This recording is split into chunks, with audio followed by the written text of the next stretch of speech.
And now back to your regular programming. If you speak better to yourself. You showed up for like probably the dumbest conversation we've ever had on this show. Let's have that smile again.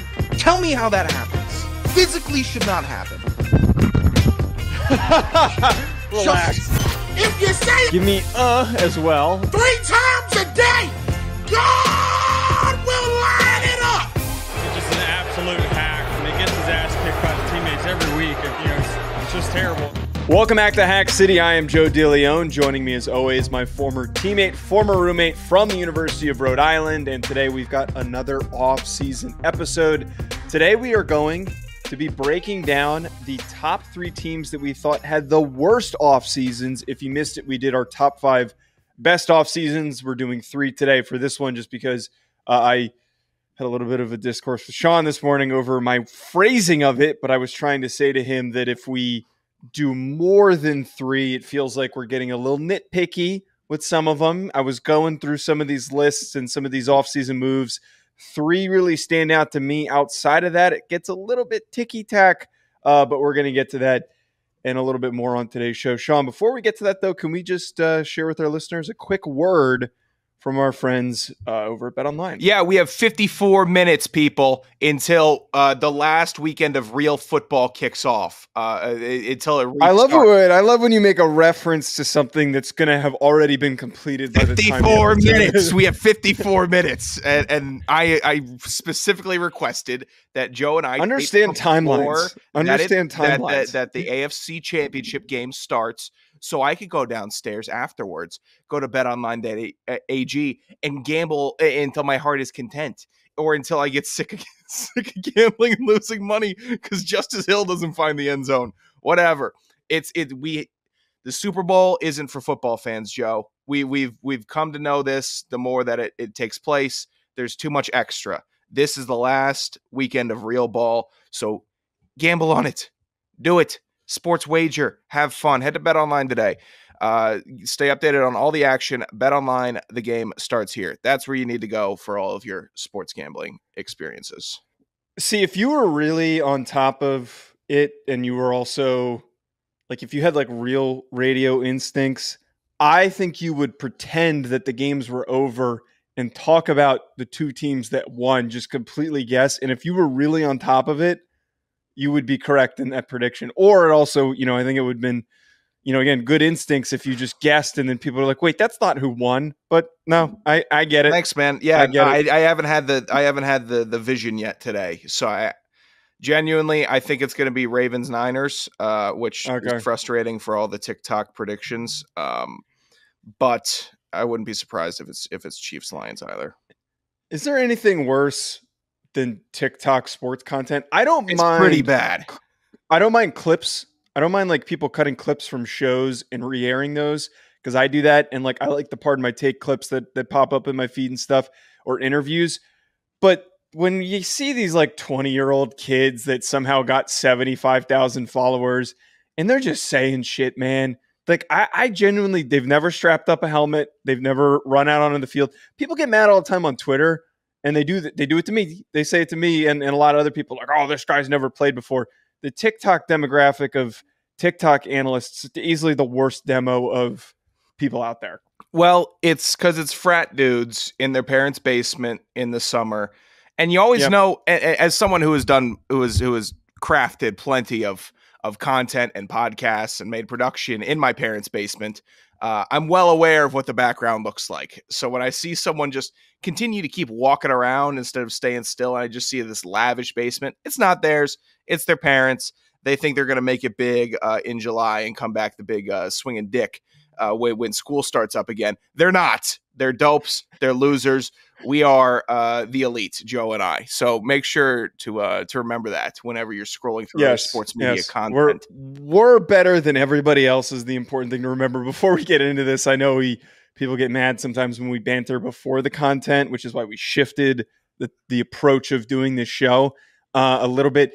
I saw one guy was not getting any videos on his views, but he does not fit the normal demo of what we're talking about. He was like in his mid to late 30s, had looked like he took his phone and put it on top of like a staircase So his phone was like looking down on him, and he had nothing in his hands, and he was talking up into the camera.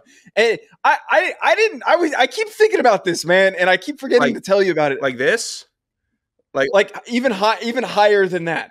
Even higher than that. So he's talking up like this? Yes. He was doing it exactly like that. This is a crazy way to do this.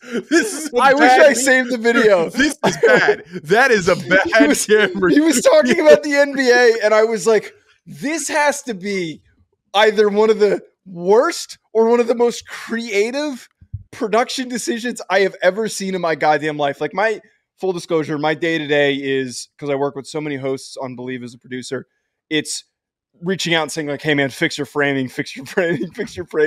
And I've never seen somebody do that before. Is it? And I kind of like it. Hold on now. I didn't like that.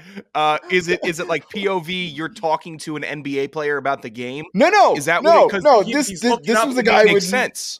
That's this guy, no followers, no instincts, nothing. Just set his phone down really high up and was talking up. That's not the method, brother. I'm sorry. There's some, people make content decisions and creative decisions that I don't always agree with, but there's some tried and true methods, and looking straight into the camera is one of them. God, I think that's gonna ruin my day. I'm gonna be thinking about that all day. That is one of the most not good creative, just creative decisions I've ever seen, because no one will ever replicate that or decide to do that again. Sorry, we're getting distracted. You know what you're going to spawn, right? After talking, you're gonna create an undershot now of guys talking sports. No, because I see those all the time. The undershot I get all the time because people don't know how to frame. Like, for example, our Patriots show, not to put Chris Hogan on blast, but like every time he records, we have to like say like, hey Chris, can you please reframe? Because he shoots like he's like this when he's shooting. So he's like really low. I know what you're saying, but it's really similar. You're telling me Chris Hogan starts the shows like this? No, not like that. Not like that. But just like really low down, so you can't even see his neck. It's just his head. This is the future right here. I think this is how we have to start doing the show. No, it's not. All right, let's get into it. All right, top 3 teams that we think had the worst off seasons, and to clarify and kind of set this up. Not coming to the table here immediately saying like this team's effed. This team is going to have a terrible 2024. There's obviously time for them to rectify with the spring transfer portal window. There's plenty of time for them to do the necessary work over the offseason. We also know that there's guys on these rosters that could be budding stars that we haven't even seen play yet. So there's plenty of time for recovery. But with all of these teams that have done amazing things, spent the money, hired great head coaches, assistant coaches, all of those that we've seen, there's been a few that are supposed to be up to this national standard that haven't really done the right things, made the necessary moves to stay relevant. My first one, everyone's shocked, Sean is shocked, is USC. I have established myself here as a little bit of a USC hater. I don't care, but if we're pulling back the bias and we're evaluating this, we need to recognize that what USC did this offseason was not great. Did they make improvements? Did they make some moves that are going to help them? Yes. Did they go and hire one of the best and most underrated defensive coordinators in the country in D'Anton Lynn? Absolutely. He did an amazing job this past year at UCLA with good talent, but not like elite level talent. He was able to get the most out of a group of just well-rounded guys that weren't the typical 5 stars that we see playing football in Los Angeles. That was the replacement for Alex Grinch, which anybody is better than Alex Grinch. Correct. They also, however, lost Damani Jackson, who is a very talented corner recruit. They lost Malachi Nelson, who, depending on who you talk to, USC fans think he was a bust, and Taka Curtis, who is a talented linebacker who's going to Wisconsin, who again has been labeled as a bust. Their overall recruiting also did not go that great. They finished past the top 15 range on most platforms. They did not get the top players within the state of California. And I think also now we can bring up that Julian Sayin and Malachi Nelson ended up leaving, that Julian Sayin was somebody that one would have argued would have made a lot of sense ending up at USC. I just think that for Lincoln Riley to turn this thing around, I would have loved to see more of a commitment to, one, adding elite players in the portal to fix their defensive line and their secondary, and also on top of that, to bolster their recruiting class with some of the top players of California. I see what Brian Kelly's doing right now, where he said, I'm going to put a fence around Louisiana and we're just going to recruit all of these top kids. You can't try to recruit nationally at USC. I don't think that you need to really do that. Let me rephrase. If you try to start recruiting nationally, you're going to be treading water. You need to put a fence around Southern California. You need to recruit San Diego. You need to recruit Los Angeles. You need to recruit those surrounding areas, because there is a hotbed of talent that is escaping the state. The more of those guys that want to come and stay and play there, the more important that and more established your program will be in Los Angeles. There's never really an excuse for USC to lose out on any transfers from Los Angeles or Southern California. There's not. They should be getting everybody that they want from that area. Typically, if you have 100 dudes, right, that grow up that could play in that recruiting bed, a couple of them are just like, yeah, I just want to get away. I want to get out. Yeah. Get say 5 out of that 100. 95, they're growing up. They see the hometown team. They see the team's good. They want to represent their city, their state, their family where everyone can come see them. And the USC has lost tons of recruiting battles that they shouldn't have, keeping them mediocre.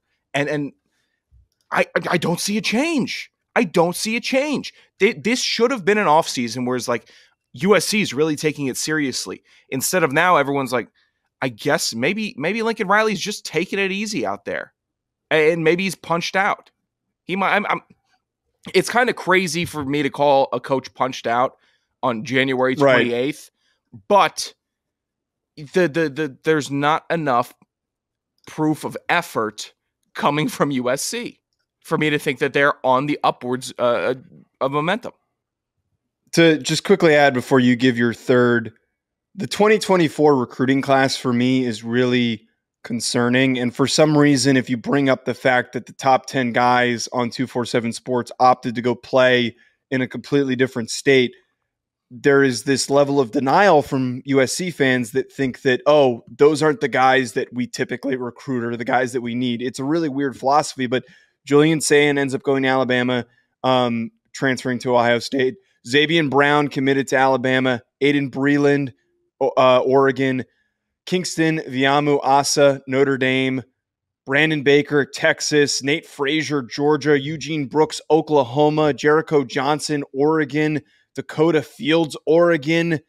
Like, all of these guys are going well out of the state, and the top player that they got from California was a 4-star wide receiver, Xavier Jordan. So again, there's just not a commitment to trying to build through guys that have pride from being from Southern California. No, it doesn't seem like it at all. I not a lot of positive momentum coming out of USC right now, at least from my eyes. My number 3 team here, I have Florida. Florida has been in rough shape. They just going into the offseason, 2 losing seasons under Napier, lost the fan base, and they lose a bunch of high-impact players to inter-SEC teams. Brad Shepard tracked a lot of this stuff really well from Bleacher Report. Trevor Etienne going to Georgia. Princely Uman Mielen, Ole Miss. Jaden Hill going to Texas A&M. Linebacker Scooby Williams, Texas A&M. Losing offensive lineman of Florida State. Another offensive line of Kentucky. They're bleeding players. And, Joe, let's tack on a brand new off-season investigation for Florida, doubling back into the Jaden Rashada controversy. We're missing it all. They're not doing anything right now. They brought in, I think, a pretty talented defensive lineman from Princeton that gets people fired up. But you can't have 2 back-to-back losing seasons, losing your impact players to other SEC teams, and now you're involved in some NCAA investigation about a failed NIL project when it just opened up. So nothing is saying Florida is taking this seriously or they have leadership going in the right direction. This is a bad offseason for Florida. They're reeling. I mean, the ship is sinking, and they can keep trying to plug it, but the ship needs to be rebuilt. I don't think they can win with this right now. They can't. It's a bad offseason. Joey Slackman is the player you're talking about. He came from UPenn, not my bad. Just a quick, Florida fans love to correct people. You're very brave for throwing Florida in here because Florida fans are easily some of the most aggressive. So sorry, Florida fans already. They were number 4 for me. I also think another added layer for this, there were a couple of guys that on signing day that other teams like Auburn and other programs, Georgia, that picked up the phone to go and steal some of those players. So they were doing really well in recruiting, and then they kind of lost a couple top prospects. The only reason why I didn't put them in my top 3 was because they secured and got DJ Lagway to come, who is a very, very talented quarterback prospect. And I believe that rights the ship. Is Billy Napier the guy who's actually coaching him? Probably not. If we're being realistic for what you just talked about, this roster is not really in a win now position, but I don't disagree with that one. Number 2 for me, Sean, really quick here. Oregon State. Oh, was that all? I had them at 4. They were just on the bubble for me. God, Joe. Oh, I didn't know you had it in you. Look, this isn't even a circumstance of, wow, they're being lazy and they're not doing a good job. It's, damn, man, they got cooked by a bunch of shit that they couldn't control. They catch a break. They couldn't catch a damn break, Joe. This is like your one buddy who loses his job and then his girlfriend breaks up with him, and then like he's got to move back in with his parents, and you're just like, hey man, what can I do to help? And he's just checked out for really? The most part. It sounds like, you know what? I'm not going to draw this back. I'm not going to draw some specific details, but if a date doesn't go well this week for me, I might be That's that not buddy. You. No. That's not you at all. That's absolutely not you. Stop. I have a specific friend though that did go through something like this. I didn't know if I was that friend that you were describing just now. No, you're not this down bad. You're not this down bad. Oregon State, though, with everything that happened with the conference to where now they're playing in the Pac-2, nobody wants them. Nobody clearly wants them. That's all the reports were that nobody wants Oregon State and Washington, which is so demoralizing that is their current state. Washington State, sorry. Yeah. They also lose their head coach now because of the circumstances, the uncertainty of the conference, meaning what does that mean for resources? What does that mean for his contract? The amount of money he's going to be making every single year. He goes to a better situation at Michigan State. They also lose one of the most talented recruits that they've ever gotten in Aiden Childs, quarterback, who's now going to Michigan State with Jonathan Smith.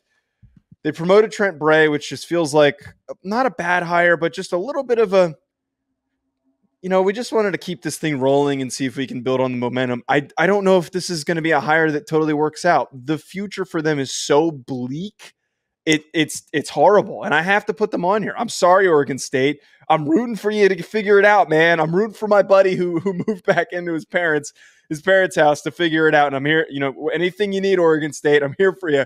But, man, you are down bad as shit right now. Yeah, Oregon State, them and the Pac-2, they won the rights to the Pac-12, which was a win for them, but that was in season. Now we're in the offseason. Looking at it, it's rough. Losing quarterback of the future and coach of the future that made you very competitive in the Pac-12, that hurts. Jonathan Smith, I think, is a good coach. He's a little bit – the Pac-12 this past year put out some robots. Jonathan Smith is kind of in that camp. I'm glad you included them in a kind of not their own fault, but we have to acknowledge it. That correlates with my number 2, Michigan. And I know recency of hiring of getting Sharon Moore, who's a very talented coach to lead them, step up, fill that. Good, that's good. They lost the best coach in college football this year, and they lost a massive, talented class, and most to the draft, most to the NFL, which, again, not their fault, but how are you going to replace all the meaties up front? How are you going to replace the running backs, the quarterback? They lost everybody, Joe. They're losing defensive vets. This is a no fault of their own, rough replacement. There's too many impact dudes.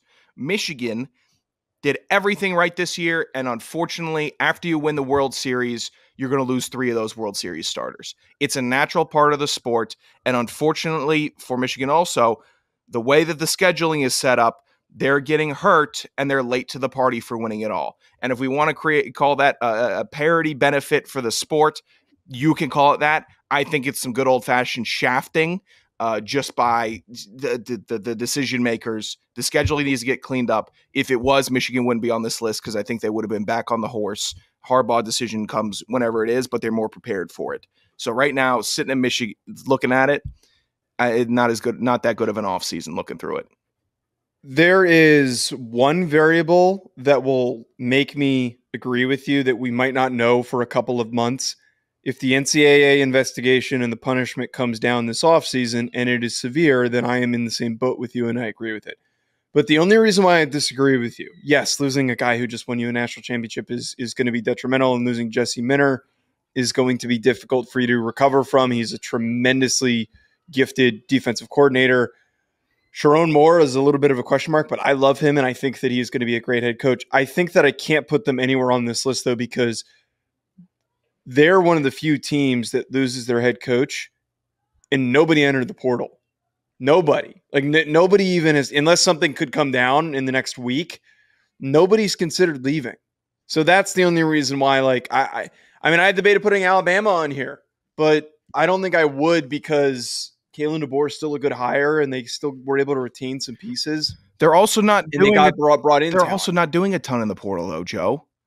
To Michigan would, they're not really a portal team. I got you, but in the 24/7 rankings, they're 17th in the new Big Ten. The only team behind them is Northwestern. They're more of a recruit and develop. I know they are. I got you, and I have a lot more thoughts on it when it comes to my number one. I just think that it's significant enough. It's the punishment for being that good, and I'm going to acknowledge they were that good. And because they were, I'm going to acknowledge that losing this much talent is not good for them. I know who your number one is, and I'm regretting not making them my number one. Yeah. It's Clemson, and I wish I did Clemson's number one. My number one, though, is not. Why are you burning my number one? Let's at least get to my number one then, before you spoil yours. No. Let's just we'll get to it in a sec because mine's really simple. Like I'd rather spend more time on Clemson. I want to. UCLA is my number one. I mean, they got cooked. Yeah, they got carved up. Chip Kelly comes back, which I don't mind. I think that Chip Kelly's the ceiling of what they're going to get as a head coach. But D'Anton Lynn losing, as I mentioned earlier, tough loss. I would hope that he has up-and-coming assistant coaches that can replace him. But they also lose Dante Moore, who's one of the more gifted quarterback recruits in a long time that has chosen to play at UCLA. Looked pretty bright, but didn't really fit in the offense at times. That sucks that they're losing him. They only signed 10 total 2024 recruits. Very underwhelming, uninspired group. I don't really know how they're going to fill some of their holes. They're losing a few players, including one of the Murphy twins, or maybe both of them, who are two of their better defensive players to the NFL. And most of the guys that they had in the portal were like backup guys at Cal and Notre Dame and like Ivy League guys that just weren't really key contributors that, yes, were recruited highly, but I don't really know if they're going to get a ton out of them. Yes, does it make sense to go to blue chip rosters and try to bring those players in? Yeah, it makes plenty of sense. It's good roster building technique, but a lot of question marks, man. This thing could really start to fall apart really quickly, and we could see Chip Kelly out and looking for a job at the end of the year. Yeah, UCLA is similar to USC. You just can't do football in LA. You just can't do it. There's too much other good stuff going on. It's not enough of a focus. I just don't think in today's world football in LA works well enough. It doesn't. So that they're fitting. My number one, Clemson. It's too much. And the too much is the not doing enough. And Dabo Swinney's rejection of transfer portal usage is still staggering. As much as I respect it, I have to acknowledge that it's not the right call. And that's fine. I think that what he's doing is admirable. You want to teach the values of perseverance in a program, cultivating a team, developing a brotherhood, doing all the things that every coach wants to do. You're so stubborn to do it that way. You want to do it. That's your own way to do it. I kind of respect it. But to utilize the transfer portal so little with the abundance of talent that Clemson has in the new era, it doesn't work. Joe, this doesn't work for them. There's too many guys that would go to Clemson and start and make an impact and turn their whole season around in the ACC, that if Clemson just picked up the phone, they would have 2 more wins a year. But they don't pick up the phone, and it's costing them wins, and it's bleeding. I don't know if it's bleeding fans. It's bleeding possible performance and potential, which draws the ire of fans more than just a bad performance. Knowing you could be better and you opt not to be because of you don't agree with the times is going to crush your program eventually. The fans will not put up with it. They can't. And eventually the administration won't put up with it. And Dabo's going to be gone, and then he's going to coach Texas Tech into a powerhouse or something like that.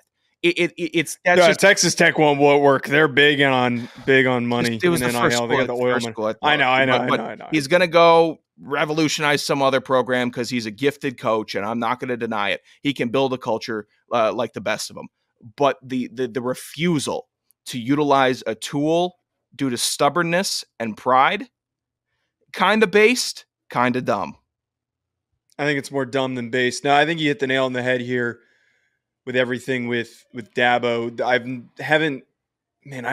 can't think of a more gradual regression for a program than what we've seen from Clemson in the last 10 years. They're just slowly losing the caliber of elite recruits that they used to bring in.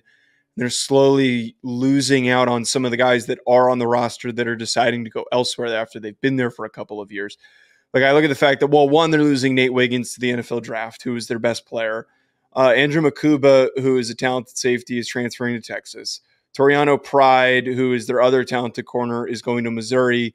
And then they lost their best receiver on a team that has no receivers in Bo Collins that is going to Notre Dame. They have been picked apart, and they have made no effort to refill it all. So I agree with you. It's so horrible that Dabo has been and I don't even know if like this offseason was stubbornness. Like, or just apathy.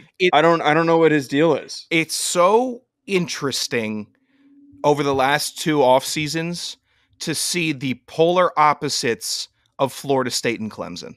It's so interesting because Florida State in 2 years turned themselves into a powerhouse end-of-year competitor. Clemson has remained a team that can keep it tight with Florida State. They kept it tight with FSU last year, but that gap continues to widen. And I is it crazy enough to say, Joe, if Clemson doesn't become a powerhouse again or doesn't become very competitive again, the ACC likely crumbles this offseason? It has to. Because where's the value? Yeah. There has to be 2 teams. And if Clemson continues on that track, then it will kill college football.